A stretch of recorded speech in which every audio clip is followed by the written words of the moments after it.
Are politicians in the know about all banditry and terrorism in the country? Well, former Commissioner of Police Abubakar Tsav thinks so.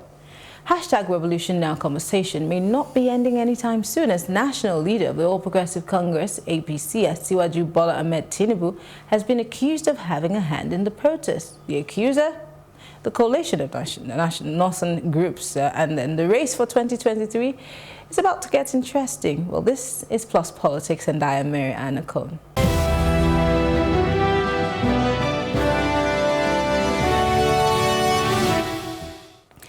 Well, thank you for tuning in to Plus Politics, and tonight our first discussion on the show is insecurity that has been given many names across the country, from banditry to herdsmen trouble to kidnapping. But this time we're focusing on allegations by the former Commissioner Abubakar Tsav. In May, the acting chairman of the Economic and Financial Crimes Commission, EFCC, Ibrahim Magu, had also made a similar accusation, saying that some of the governors deliberately fueled insecurity in their states just to collect more money as security votes.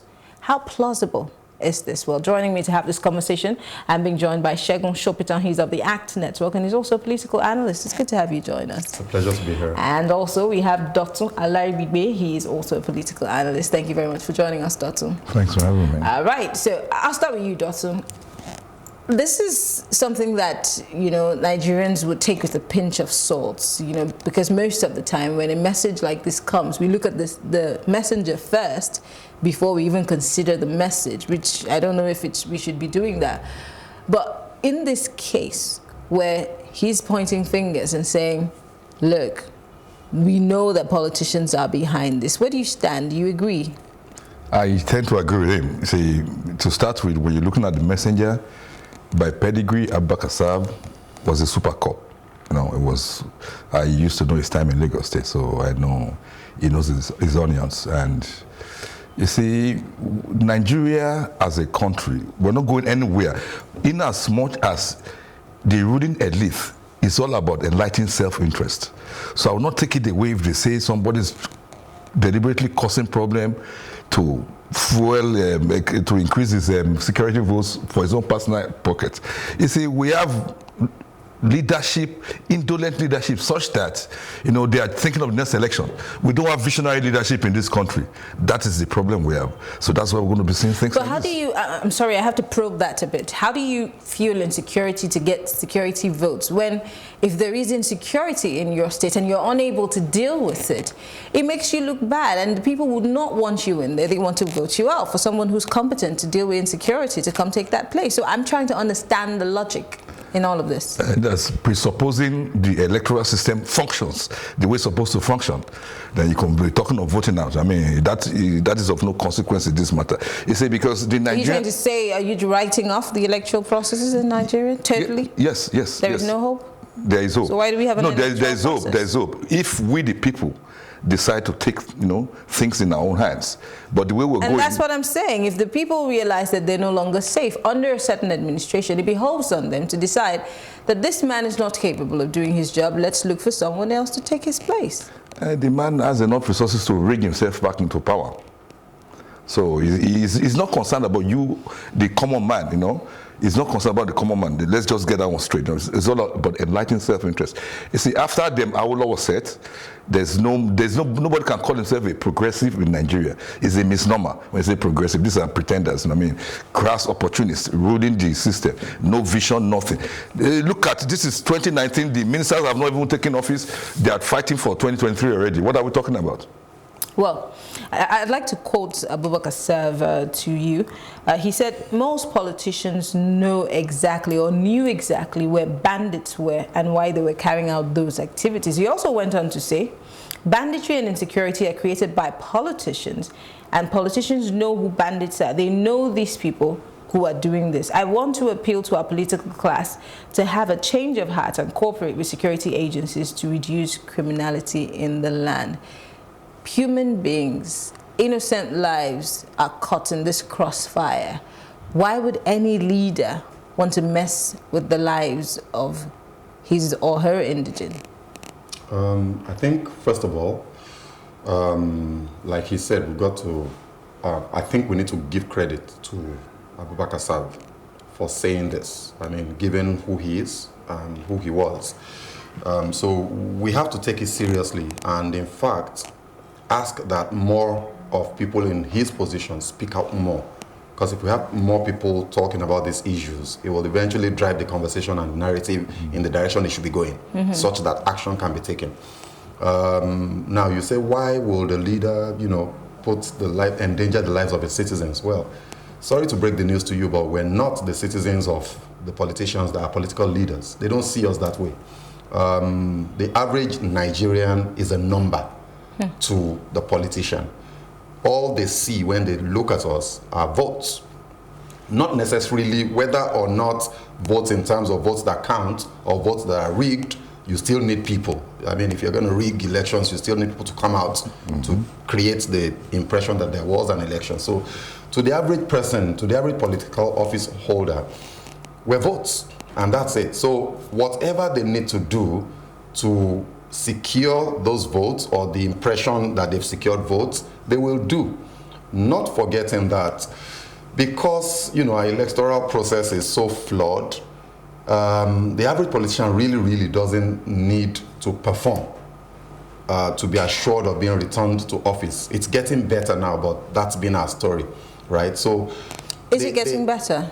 I think because there's certain states. There's a certain state. I'm not going to mention that state because of personal biases. Yeah. But there is a certain state whose governor, the first tenure was a total joke, but he was able to come back again in the second tenure. And so I'm wondering. And nothing is getting better. Instead, the state is getting darker and creepier and unsafe and literally dead. The economic resources all just blown. So I don't know if it's really getting better. I'd like to question that. Is it really getting better? So when I say it's getting better, I mean, you've got to put that in a context. Democracy is by nature a self-improving system. Whether you want to or not, over time, it will get incrementally better, and that's what I mean. But the point is, the political office holder will do whatever he needs to do to perpetuate himself in office for as long as he needs to. And that's what's driving this story that this gentleman has brought up now. And if you remember, Maryann, I had said this at some point, not too long after the elections, when we suddenly had I don't know whether people realize that the insecurity we're talking about now was like an explosion. Before the elections, let's cast our minds back to maybe September, October last year. There was a lot of activity, herdsmen killings and all that, and then it suddenly died down towards the elections. Immediately after the elections, less than 2-3 weeks, all of a sudden it was like a time bomb or something. That was an explosion. So all over the country. You're buying into this? There's someone or these politicians in quote are sponsoring it, and so they decide when it should start. And I can give you an example. I mean, without mentioning names, once I say the story, everybody knows what I'm talking about. There is a certain politician who it's on record gave guns, ammunitions, and arms to his henchmen, and then who went to rob a bank after the elections. It happened in this country. People said it was politics and all that, but he never denied knowing those guys. So we know that most of our politicians have their boys in quotes, they're thugs. They arm them before elections to go do the job that needs to be done. Talking about what happens to those arms after the elections? Talking about arms, we have Abubakar Tsav and his arms. And I remember saying on this show that the people of his state, because I'm not from that state, but I'm a Nigerian, and those guns could find their way even to Lagos. That story is dead. Nobody is probing it. Weeks after, a commissioner of police in that state said, oh, there were some cartridges that were even opened. What happened to those? So, talking about responsibility, it makes me wonder, how did we even get to this point? And I'm asking you, sir, how did we get to this point where it seems like it's every man for himself? Even the people we call our leaders are no longer leading or protecting us. It makes me wonder from the analysis that I've heard this evening. So that's precisely what I'm saying. We're talking of enlightened self-interest. Nobody has the interest of the citizens at heart.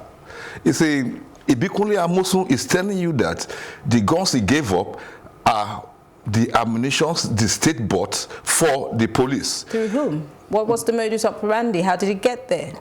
And now why was it stored in government house? They were keep for safekeeping. It was stored in government house. Then saying that it's going out of power in the state, he couldn't afford to leave it in the custody of the incoming governor because they are not in the same camp. That's why it was magnanimous enough to hand it over to the Nigerian police as opposed to taking it to his own personal store. At Ibikulia, Mosul is just like every other person, like he has just said now. It is across board. The last time we were talking about the genesis of Boko Haram, Modu Sheriff had his voice. That's where it started from. Hey, the Lagos State, we use a National Union of Road Transport, all those kind of things. Look, this is an endemic problem, you know what I mean? So Abubakar Tsav knows what he is talking about to that effect. Talking about it, we talk a lot in this country, by the way. We like the sound of our voices, but is that enough? Because we keep talking and people, and some of these truths get even lost in transition. So what do we do other than talking to deal with these issues? Is there even the willpower to deal with these truths? Can we handle them, or are we trying to also cover up so it doesn't find its way to also bite us in the back? Absolutely. I mean, he said something while we were talking off air. There is a conspiracy of complicity. So who's going to bail this cart, knowing fully well that that's how they got there too? I mean, I'm sorry to say, you can hardly point to 3, 4, 5 politicians who was voted for by his constituents strictly because of what he said to them and you know how convincing he was with his message. It's always about money and violence, and they all know it. So who is going to send the police or whoever after? Do you want to go arrest the governors because they're involved? Is it the senators? They're involved. House of Reps? It's the same game. So who's going to take these people on? So it's a case but of it makes, us but then he also begs the question. We have the legislature, politicians. We have the executive, politicians.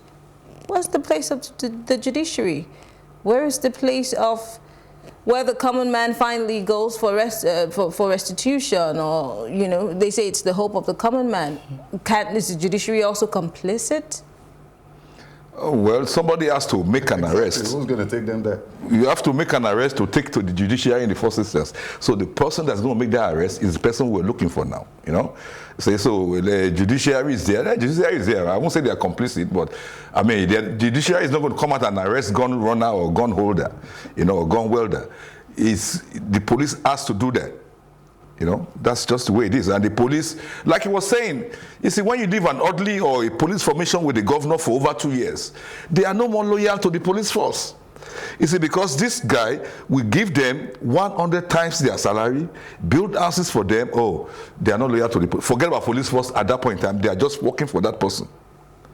Interesting. Let's move on. Do you want to say something? Yeah, I was just going to say, which is probably why you would understand when people begin to agitate and there's frustration, because you look at the situation and you can't really see a way out. It's a vicious cycle that we're caught in. So, and that's why somebody like Shore will say, you know what? We need a people's revolution. It's probably the only way to get out of this. And look where he is right now. Well. Okay, well, let's move on to some of the things that Tsav has said. He also talked about increased corruption and porousness of our borders, which has been like a sing-song ever since I was a child. Our borders have been porous. He said that this has also contributed to the security challenges, and most of the arms that were smuggled into the country came through these porous borders. So let's talk about that. We keep saying that these herders, or whoever they are not Nigerians, and they're allowed to come into our country and shed blood of our citizens, and we're still dilly-dallying around the issue. Why has the issue of our borders been such a big thing for our governments to deal with? It's always been like that, you see, because, you see, look, like I keep saying, Nigeria is not a country. You know, we're a conglomeration of... You need to be careful. No, we are a country. No, we're not a country. We are different nations. We are a country. We are just cobbled somewhere. You see, because well, the United States is that different countries come together. So is Nigeria. No, it's a different ball game. You see, look at this is what I'm trying to say now. You see, go to Katsina and all those kind of places. There is no border. These people just walking. That's why last time I was talking about the CCTV that Buhari wants to put on the highways. Yes, the CCTV will capture the person that did that thing, but that person strolled into Nigeria from Niger, from Mali, from Chad, is going to stroll out again. You see, so that porous border has always been like that. And these guys, you know, they are forced. Because it has always been like that, does not mean that we should continue to live it that way. We keep talking about it, and like I said, when are we going to get the government to do something? Because if we say that this is why our brothers and our sisters, our fathers and our mothers are being killed, why has it not become an issue, a front burner issue, to deal with those borders first? Then we can know if it's the enemy within that is bringing the enemy without. Why is it not a priority? It can never be a priority, because look at National Assembly as a case in point, right? When you bring a bill to the National Assembly, you have to look at the numbers, the geopolitical numbers. You know what I mean? The North will never allow you in the South to pass a bill that will be detrimental, you know, to their existence with their fellows across the border. It's going to protect us all. Sure.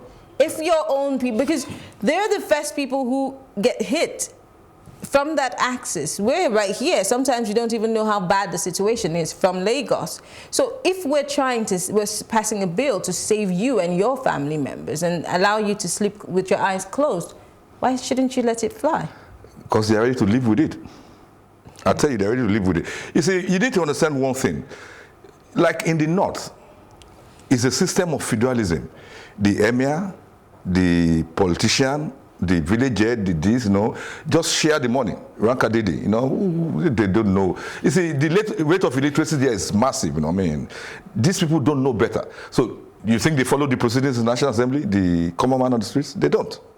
They don't. But the average person in the North has a radio. What are they listening to? The radio the Northerner is holding is to listen to Voice of Hausa, VOA or whatever, you know. But are they not educating, informing? No, the information coming out of that one, I'm sorry to say, is basically on, you know, ethnic whatever, you know what I mean, synergy or whatever, not about making Nigeria move forward, no.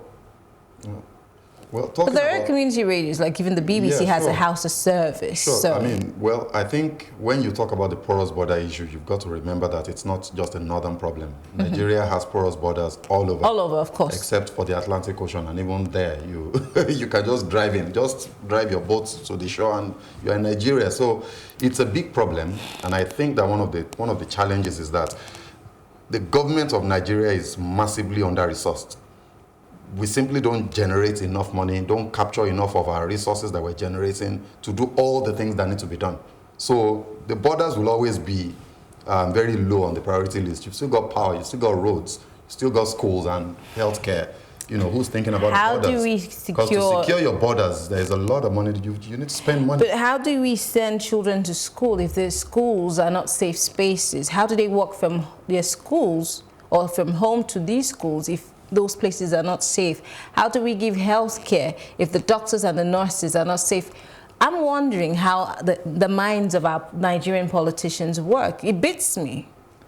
It's a big challenge, right? So again, we say the problems of Nigeria are they're not rocket science.